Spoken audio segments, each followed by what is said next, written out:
नमस्कार दोस्तों। हम लोग संसद पढ़ रहे हैं। तो संसद के कितने अंग होते हैं? कितने अंग होते हैं? राष्ट्रपति, लोकसभा और राज्यसभा। इस प्रकार से संसद के कितने अंग हो गए? और सदन कितने हो गए? सदन 2 हो गए और संसद 3 हो गए। बात समझे? तो हम लोग राष्ट्रपति को पूरी डिटेल्स से पढ़ चुके हैं। अब हम लोग पढ़ेंगे लोकसभा, उसके बाद क्या पढ़ेंगे? राज्यसभा। तो दोनों में जो बेसिक है वो हम लोग समझ लेते हैं। लोकसभा को प्रथम सदन बोला जाता है, राज्यसभा को द्वितीय सदन बोला जाता है। द्वितीय सदन, सदन मतलब घर, रहने का घर। संसद, सदन और सांसद में नहीं अंतर आप जान रहे हैं। तो बेसिक में हम पढ़ाएंगे संसद, सदन और सांसद में क्या अंतर होगा वो आप लोग देख लीजिएगा। इसी को बोलते हैं निम्न सदन, निम्न सदन। इसी को बोलते हैं उच्च सदन, उच्च सदन। इसी को बोलते हैं अस्थायी सदन, अस्थायी सदन। इसको बोलते हैं अस्थायी सदन, अस्थायी सदन। अब देखिए, इतना तो दोनों में बेसिक है। अब हम लोग लोकसभा को उठाएंगे और पूरी डीपली करेंगे लोकसभा को। अब देखिए, हम लोग अब लोकसभा देखते हैं।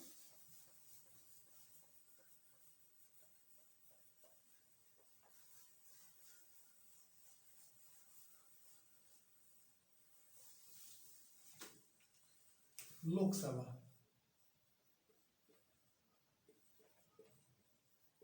इसको शॉर्ट फॉर्म में हम एलएस लिखेंगे, लोकसभा आप समझ जाइएगा। बस में सबसे पहले तो देखिए, लोकसभा में अधिकतम सीटों की संख्या कितना है? तो अधिकतम सीटों की संख्या, अधिकतम सीटों की संख्या कितना है? 552। बस में 552, 552। इसमें से 530 स्टेट के लिए निर्धारित किए गए हैं, 20 किसके लिए? यूटी के लिए, केंद्र शासित प्रदेश के लिए। 2 किसके लिए? एंग्लो इंडियन के लिए, एंग्लो एंग्लो इंडियन इंडियन के लिए। किस आर्टिकल में है? अनुच्छेद 331 में। बात समझे ना? और वर्तमान समय में कितना संख्या है इसका? वर्तमान समय में, वर्तमान समय में लोकसभा के सदस्यों की संख्या कितना है? 545। 545, 545 में देखिए 530 स्टेट के, ठीक है, 13 यूटी के,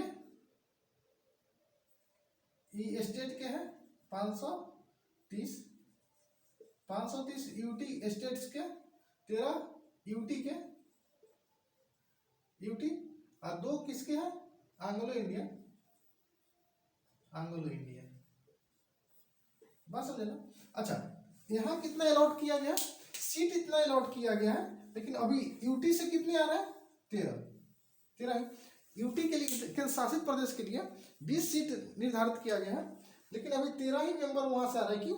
देखिए, जम्मू कश्मीर का एक पार्ट है। आप लोग, हम भारत का ऊपरी भाग बना रहे हैं।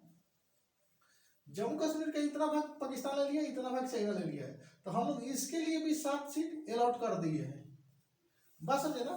तो अब वहां, वो तो उसके कब्जे में, लेकिन वहां का प्रतिनिधि नहीं आ रहा ना, तो इसीलिए उसका सीट खाली रहता है। और जब वो हम लोग के पास आ जाएगा तो उसके भी मेंबर आने लगेंगे, तो 7 और बढ़ जाएगा, तो कितना हो जाएगा? 552 हो जाएगा। तो अभी प्रभावी संख्या कितना है? 552। बस समझे ना? उसमें स्टेट के लिए कितने हैं? इतना।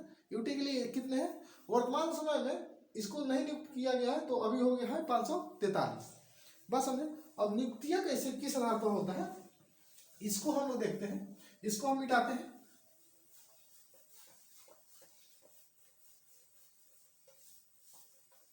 देखिए, परिसीमन होता है, सीटों के बंटवारा के लिए परिसीमन आयोग का गठन किया जाता है। लोकसभा में सीटों के बंटवारा के लिए, सीटों का बंटवारा। बंटवारा कैसे होता है, इसके लिए कौन आयोग का गठन किया जाता है, परिसीमन आयोग।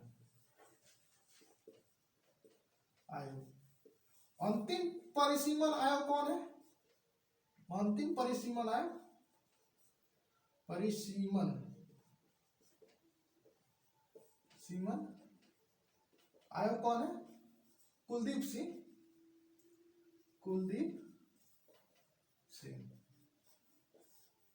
परिसीमन आयोग अध्यक्ष यही थे। इन्होंने बोल दिया जो 552 सीट है ना 2026 तक रहेगा, 2026 तक, 2026 के बाद ही सीट में परिवर्तन होगा। तो 2026 तक टेंशन लेने की बात नहीं है। कितना सीट रहेगा, 552 ही सीट रहेगा। एक कुल संख्या है, अब प्रभावी संख्या कितना है, 545, वर्तमान में 543। बस समझे ना। तो 500 अधिकतम 2026 तक 552 से अधिक सीट नहीं हो सकता है। कौन आयोग बोला, परिसीमन, अंतिम परिसीमन आयोग किसके अध्यक्षता में बना था, कब, कुलदीप सिंह के अध्यक्षता में बना था, वही परिसीमन बोला। अब देखिए ये परिसीमन क्या करता है, सभी राज्यों को उसके जनसंख्या के बराबर, जनसंख्या के अनुपात में सीटों को बंटवारा कर देता है कि आपका इतना जनसंख्या है तो आपको इतना सीट, आपको इतना, मतलब यूपी में इतना, बिहार में इतना, इतना सब कौन सीट बढ़ता है, परिसीमन आयोग। बस समझे ना। अब देखिए लोकसभा, इसको मिटा देते हैं। लोकसभा के सदस्यों का चुनाव कैसे होता है वो हम लोग देख लेते हैं।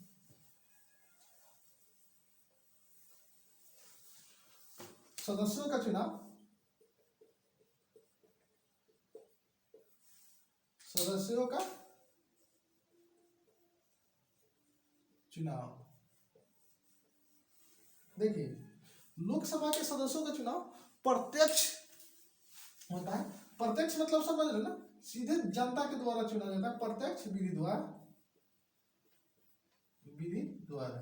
बस सुने, जिनका भी उम्र कितना पूर्ण गया है, 18 वर्ष पूर्ण हो गया है, वो वोट दे सकते हैं, वोट दे सकते हैं। ये पहले उम्र 21 वर्ष था। बस समझे ना।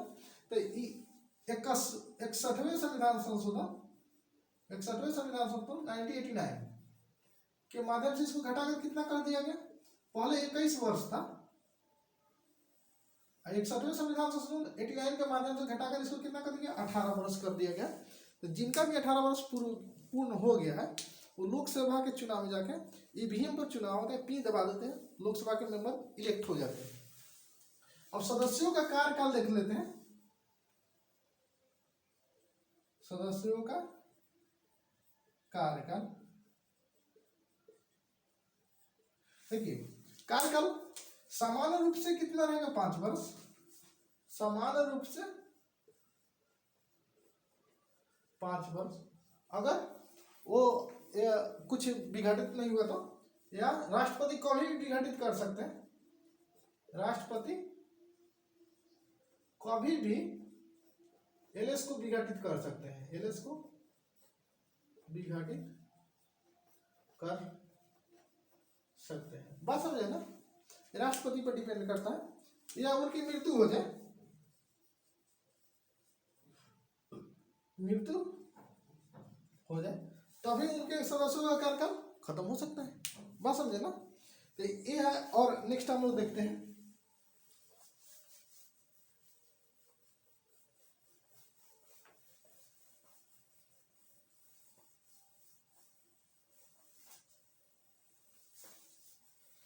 देखिए लोकसभा के ऐसा ही अति रहता है चेंबर, इसमें यहाँ पर लोकसभा अध्यक्ष बैठे रहते हैं, यहाँ पर आईएएस अधिकारी लोग बैठा रहता है, यहाँ मेंबर बैठे रहते हैं।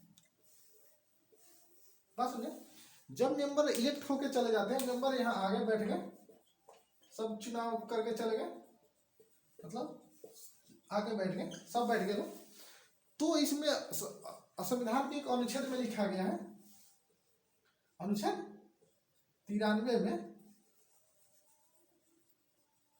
अनुच्छेद 93 में लिखा गया, इस सदन को कंट्रोल करने के लिए 2 अधिकारी होंगे। और 2 अधिकारी कौन, लोकसभा अध्यक्ष और लोकसभा उपाध्यक्ष। लोकसभा उपाध्यक्ष, लोकसभा को कंट्रोल करने के लिए दो अधिकारी होंगे। किस आर्टिकल में लिखा गया? आर्टिकल 93 में। एक लोकसभा का अध्यक्ष और दूसरा लोकसभा का उपाध्यक्ष। बात समझे ना?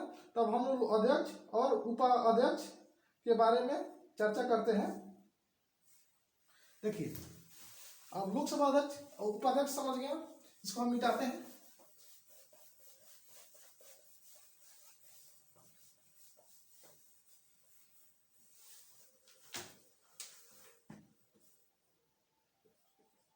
लोकसभा का अध्यक्ष। अब इसका देखते हैं चुनाव कैसे होता है। चुनाव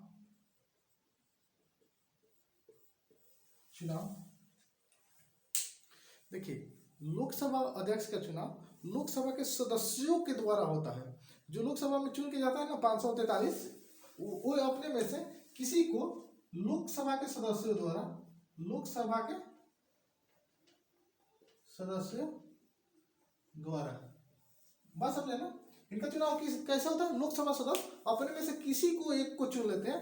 अब मान लीजिए पहली लोकसभा जाता है प्रोटेम स्पीकर, एक यहीं पे देख लीजिए प्रोटेम स्पीकर, प्रोटेम स्पीकर।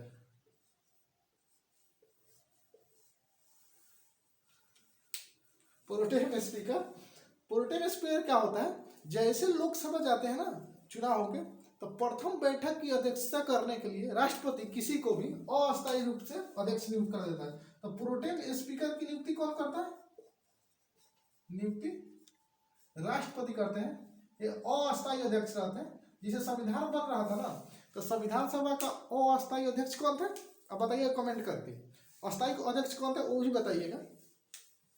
तो नियुक्ति राष्ट्रपति करते हैं, एक अस्थायी अध्यक्ष रहता है, अस्थायी अध्यक्ष।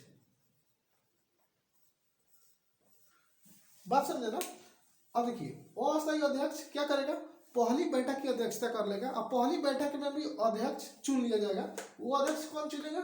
लोकसभा के सदस्यों के द्वारा वो चुन लिया जाएगा अध्यक्ष। इसमें दूसरा कोई भाग नहीं लेता है, केवल वो जिस सदन का अध्यक्ष चुना जा रहा है ना, उसी सदन के सभी लोग भाग लेते हैं। अब देखिए, हम लोग देखते हैं उपाध्यक्ष।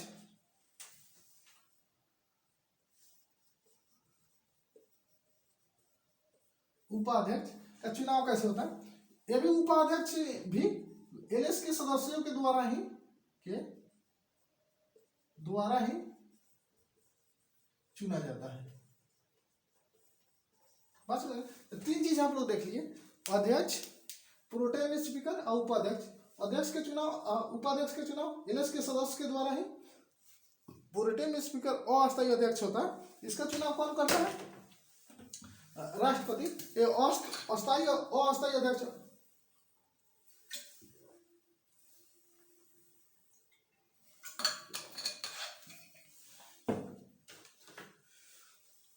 अस्थायी अध्यक्ष रहते हैं। पहली बैठक में ये अध्यक्ष का चुनाव करा लेते हैं, उसके बाद से अध्यक्ष सारा कार्यभार देखने लगता है। अब हम लोग अध्यक्ष के बारे में पढ़ेंगे कि क्या कार्य करता है, इसका कार्यकाल कितने दिनों का होता है। बात सुने ना? तब इसको मिटाते हैं। अब अध्यक्ष पर हम लोग आते हैं। ये तो दोनों अस्थायी था ना, जब ये नहीं रहेंगे तो उपाध्यक्ष काम करेंगे, जब दोनों नहीं रहता है तो प्रोटेम स्पीकर। देखिए, इसका चुनाव कौन करता है?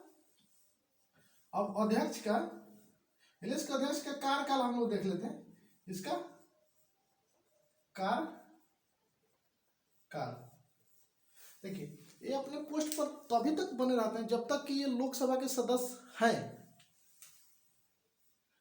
लोकसभा के सदस्य रहने तक। अगर किसी कारणवश लोकसभा के सदस्य नहीं रहे तो वे लोकसभा के अध्यक्ष से भी हट जाएंगे। बात समझे ना?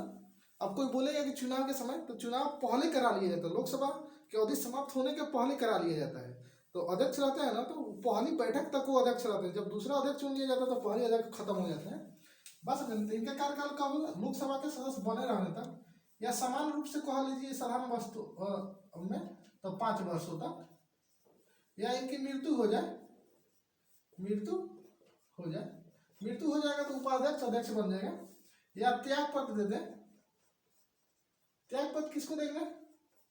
उपाध्यक्ष को, उपाध्यक्ष को त्याग पत्र, बस देना। एक कभी जब भी त्याग पत्र देंगे तो उपाध्यक्ष को त्याग पत्र देंगे। अब इनका देखते हैं हम लोग कार्य क्या है, कौन कौन काम करते हैं, अध्यक्ष क्या क्या काम करते हैं, कार्य ही इंपॉर्टेंट है।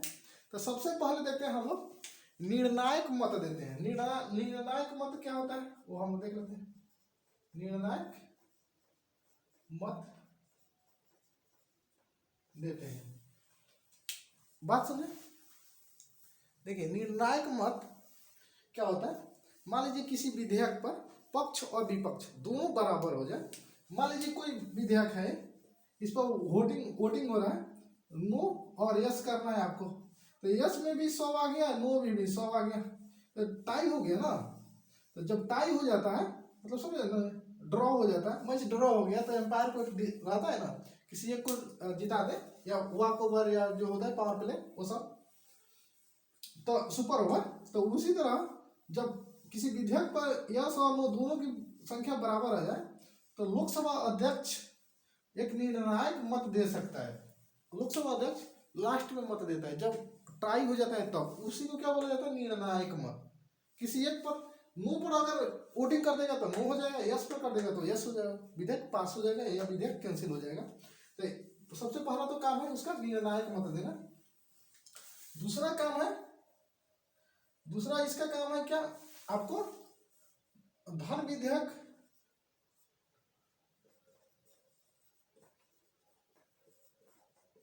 को चिन्हित करना, को पहचान करना। कौन धन विधेयक है, कौन विधि विधेयक है, कौन संविधान संशोधन विधेयक, सबका पहचान कौन करता है, लोकसभा अध्यक्ष। अगर किसी विधेयक को धन विधेयक कह दिया तो लोकसभा अध्यक्ष का ही दायित्व है किसी विधेयक को धन विधेयक कहना, बात समझना। तीसरा इंपॉर्टेंट काम है सदन में नियम को बनाए रखना, बात समझना। मतलब उस घर में, उस सदन में क्या काम हो रहा है, सब नियमों के अंतर्गत हो रहा है कि नहीं हो रहा है, वो सब कौन देखेंगे, लोकसभा अध्यक्ष। चौथा इंपॉर्टेंट काम है किसी को भी बोलने की समय देना, किसी सदस्य को बोलने के लिए समय देना, सदस्य को बोलने के लिए समय देना, बात समझना। अब हम थोड़ा ऊपर लिखना है क्योंकि नीचे नहीं दिखेगा, तो अभी हम कार्य में ही है।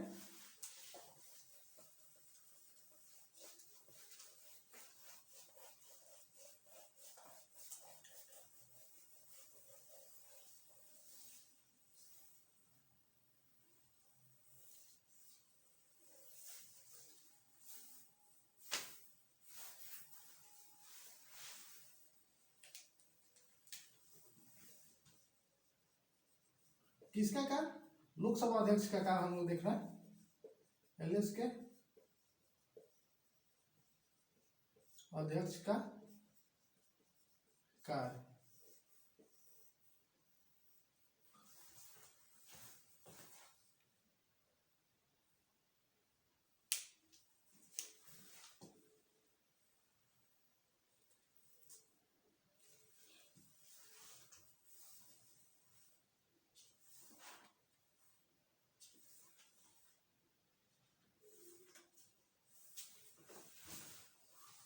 किसी सदस्य को बोलने के लिए, बस किस भाषा में कार्रवाई होगा, किस भाषा में सदन में कार्रवाई होगा, ये कौन डिसाइड करेगा, लोकसभा अध्यक्ष। प्रेस को अलाउ करना है कि नहीं करना है, बस समझना। प्रेस, प्रेस समय मीडिया, मीडिया को नियंत्रित करना, नियंत्रित करना। अब बाहर मीडिया नहीं, सदन में मीडिया जाए कि नहीं, प्रेस उसका कवरेज करेगा कि नहीं, कौन डिसाइड करता है, लोकसभा का अध्यक्ष करते हैं। बस मतलब कि सदन के अंतर्गत जो भी काम है कौन देखता है, लोकसभा के अध्यक्ष देखते हैं। बस समझे ना। तो आइए अब हम लोग देखते हैं लोकसभा के गठन, प्रथम गठन कब हुआ था देखिए। अब प्रथम गठन हम लोग देख लेते हैं।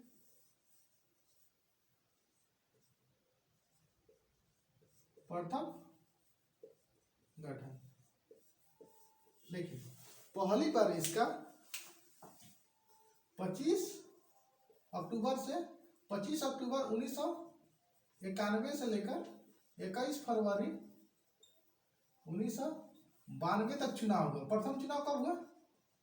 प्रथम चुनाव लोकसभा के प्रथम चुनाव 25 अक्टूबर 1951 से 21 फरवरी 1952 तक चुनाव हुआ। इसकी पहली बैठक हुआ 17 अप्रैल 1952। पहली बैठक इसका पहली बार सत्र कब चालू हुआ? दिख रहा है कि नहीं दिख रहा है फ्रेंड्स?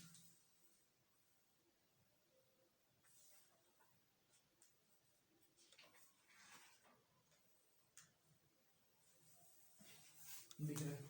13 सत्र कब चालू हुआ? पहली सत्र 13 मई 1952 को पहला सत्र चालू हुआ। इसके अध्यक्ष कौन थे?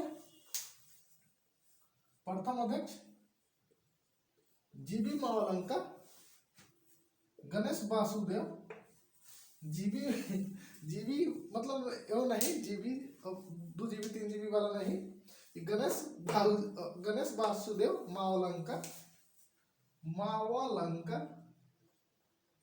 बस प्रथम अध्यक्ष, एलएस का अध्यक्ष। उपाध्यक्ष कौन थे? प्रथम एम अनंत शयनम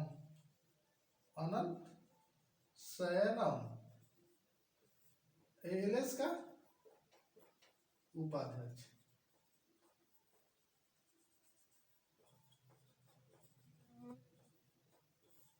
बात समझे। वर्तमान समय में कौन चुनाव चल रहा है? अभी 17वीं आम सभा का चुनाव कब हुआ? प्रथम हुआ। अभी कौन चल रहा है? 17वीं लोकसभा का चुनाव कब हुआ? लोकसभा का चुनाव कब हुआ? आपको 2019 से 24 तक जो सेशन चल रहा है, 2024 तक जो भी चल रहा है। अभी लोकसभा का अध्यक्ष कौन है? ओम बिरला अध्यक्ष, ओम बिरला।